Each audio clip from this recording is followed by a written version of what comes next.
Hey everyone, welcome back to the Incredible India podcast series. I'm your host Sam, and I'm here with our expert Taylor. Hey there. Welcome to today's deep dive. So I want you to imagine two people celebrating the new year.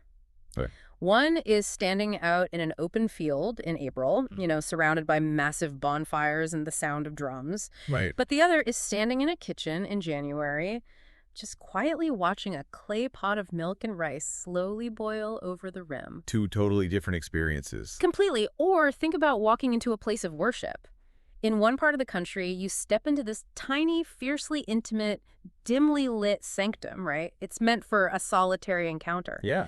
But in another part of the country, you walk into a sprawling, city-sized courtyard. There are these towering gateways you can see from miles away, and it's packed with thousands of people. That's a massive contrast. It really is. And we have this absolutely fascinating piece of source material today from 5 census tours.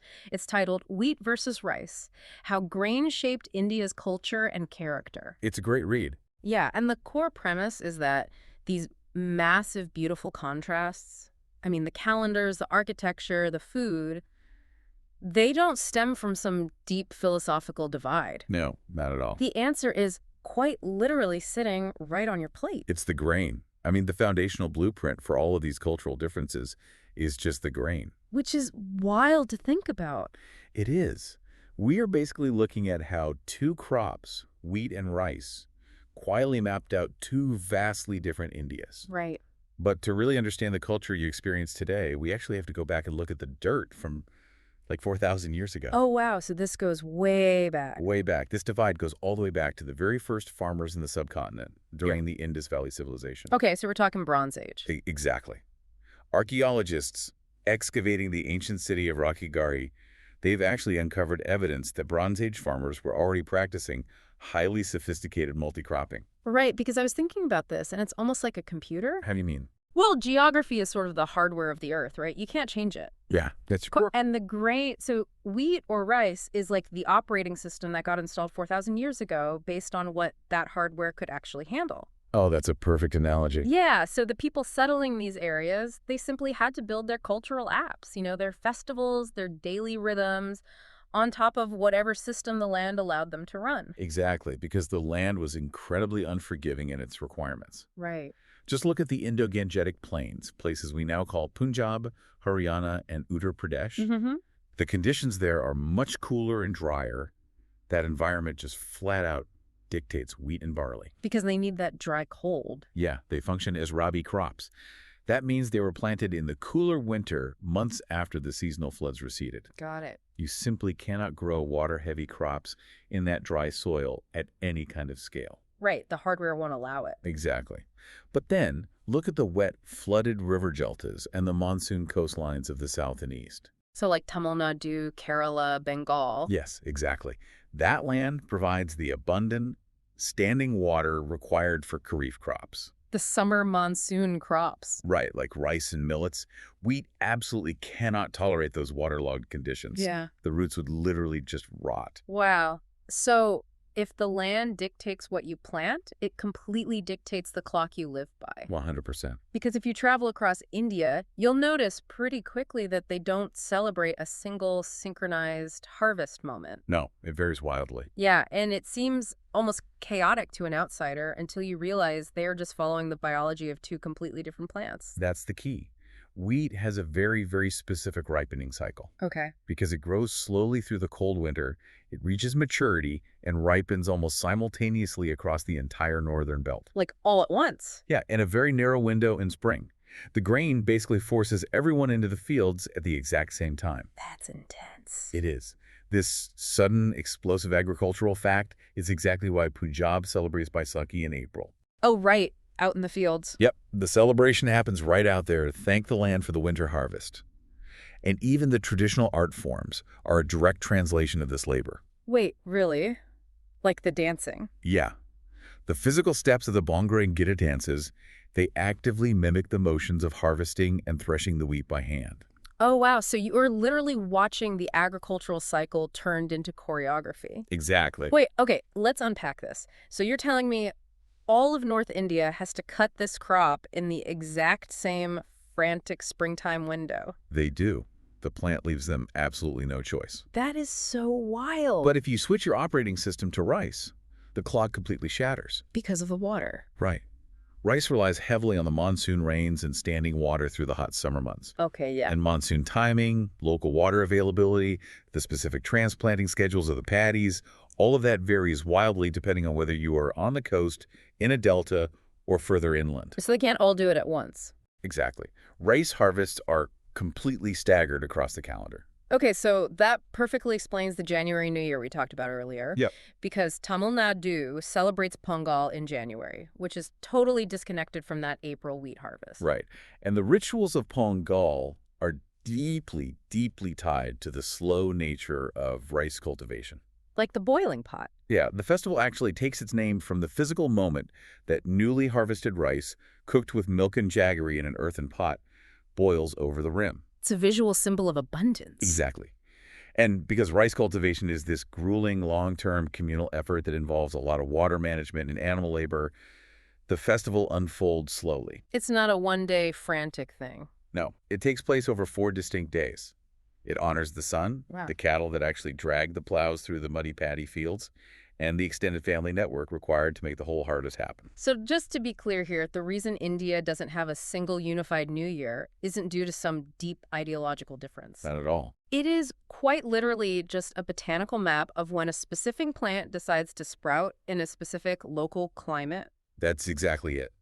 The sources confirm that this dizzying array of harvest festivals is literally just the agricultural map painted right over the calendar. That is fascinating. Because rice is so hyper-local with its water needs, this staggering happens everywhere. You've got Onam in Kerala, Bihu in Assam, Nabata in Bengal. And they're all at different times. Yeah, each occurs in a totally different month, Yeah. strictly dictated by local grain readiness.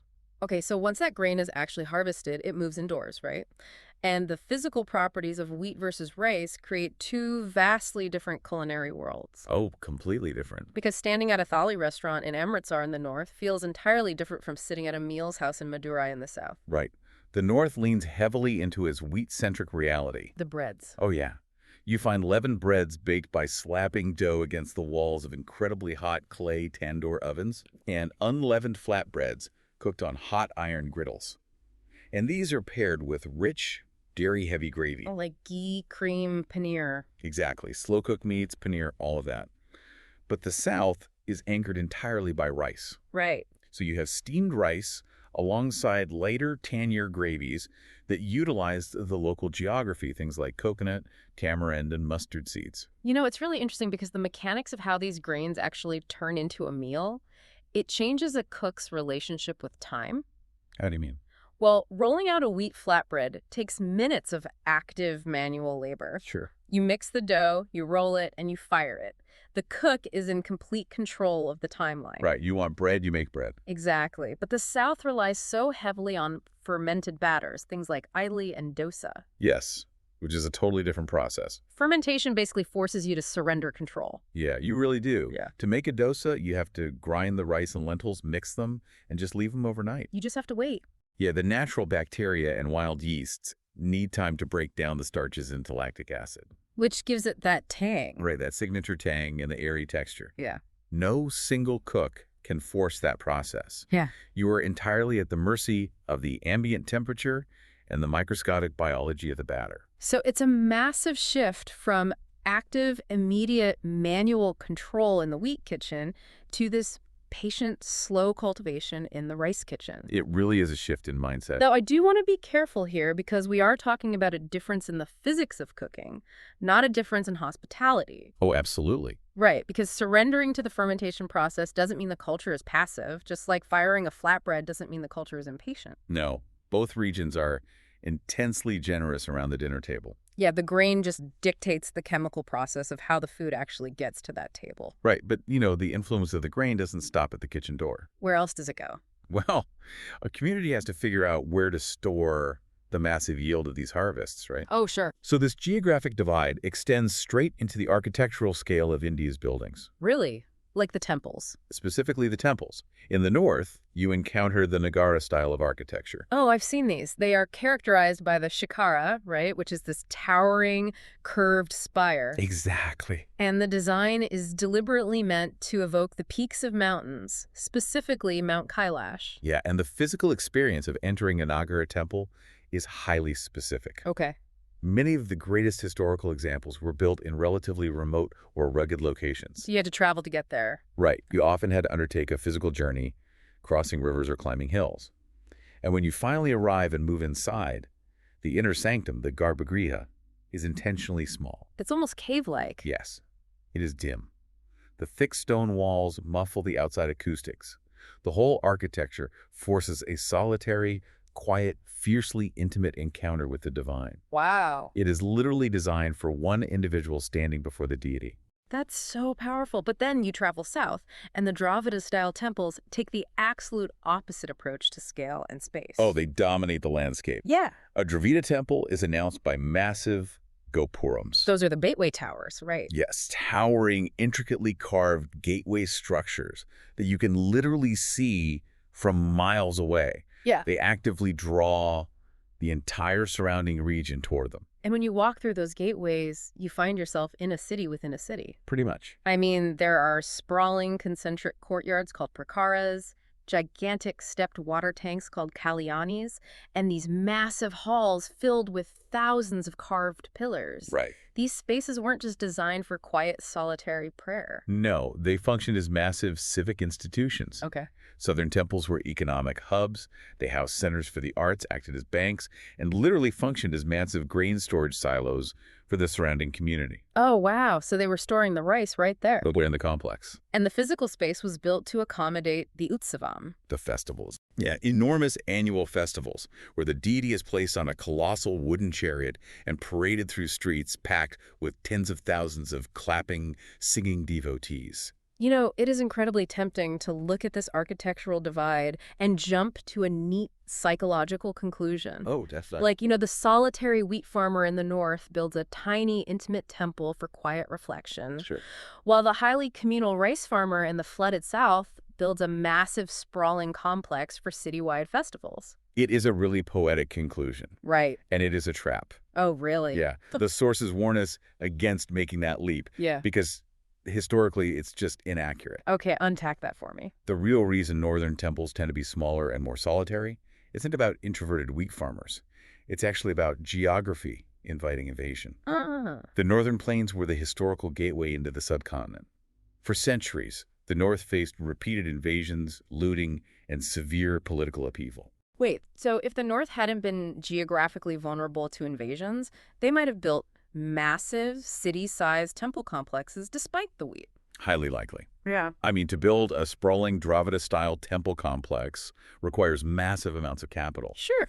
But more importantly, it requires generations of uninterrupted royal patronage and peace. You need time. Exactly. You cannot spend 300 years constructing a massive temple city if the ruling dynasty gets overthrown and the treasury is looted every 50 years. That makes total sense. Meanwhile, the South, protected by the Deccan Plateau and the oceans, enjoyed much greater dynastic stability over long stretches of time. So they could just keep building. Right. So geography and the grain laid the foundation for the economy, but human history, the brutal reality of wars and empires, is what actually dictated the scale of the buildings. Wow. Okay, so let's test this theory against something totally intangible, like music. If grain dictates culture, how does it explain India's classical music traditions? Because from what the sources show, the music completely shatters any tidy stereotypes about a communal South versus a solitary North. Oh, it flips the script entirely. It does. The North is home to the Hindustani classical tradition,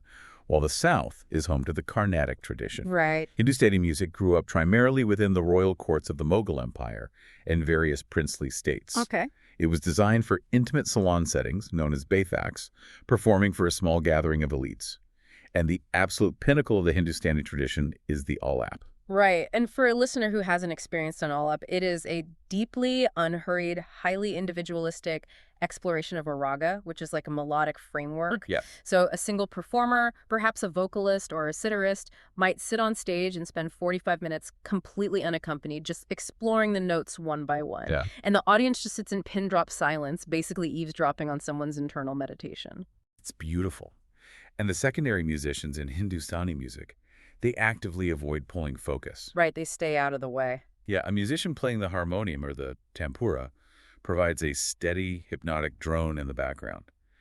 Their job is just to hold the canvas steady while the soloist paints. Wow. It is an intensely solitary, introspective journey, but travels south to the Carnatic tradition, and the structure of the music transforms into an explosion of communal dialogue. It's an ensemble actively talking to itself. Exactly. Carnatic music grew out of the Bhakti movement, which was a highly public devotional movement centered right in those massive, sprawling temple courtyards we just discussed. The Dravida temples. Right. Because it developed in a public communal space, the music is anchored around the kriti. Yeah, and what's a kriti? A kriti is a fixed, intricate composition, often written by famous historical figures like Tyagaraja. But wait, if the composition is fixed and everyone on stage already knows the blueprint of the song, how do they express any individuality? Through an incredibly complex system of real-time dialogue and mathematical puzzles. Oh, wow. Yeah. Because the framework is known to the whole ensemble, they aren't just politely taking turns playing solos. They are engaged in a highly technical conversation. Like trading lines. Basically, Bruh. take the role of the violinist in a Carnatic concert.